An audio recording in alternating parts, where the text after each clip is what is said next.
hay nữ ôn បាត់ភ័យ ชื่อខ្លាំងអត់ ឈឺតិចតិច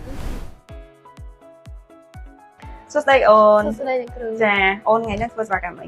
មកបាញ់ឆ្នាំដៅ ស្នាមដៅនេះអូនឃើញរយៈពេលប៉ុន្មានហើយ រយៈពេល5ឆ្នាំនេះអ្នកគ្រូ អូរយៈពេល5ឆ្នាំចាអញ្ចឹងអ្នកទាំងអស់គ្នាស្នាមដៅអូនគឺមិនមែនកើតពីកំណើតទេគឺក្រោយពីអូនធំពេញរូបពេញរាងអស់ហើយបានចេញព្រោះថាឥឡូវនេះអូនអាយុ23ឆ្នាំ 23ឆ្នាំអញ្ចឹងកើតតាំងពីអាយុ8ដល់10ចា18ឆ្នាំអូនមានឃើញស្នាមដៅអញ្ចឹងសបញ្ជាក់ថាដៅនេះគឺដៅក្រោយកំណើតហើយដុកទ័រប៊ូសយើងមានបច្ចេកវិទ្យាក៏ដូចជា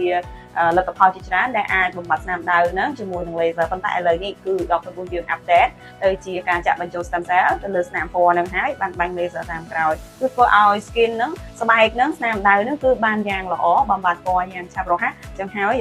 អូនអញ្ជើញមកដោយសារតែឃើញដុកទ័រប៊ូសយើងមានលទ្ធផលបំបត្តិដៅជាច្រើនមែនទេ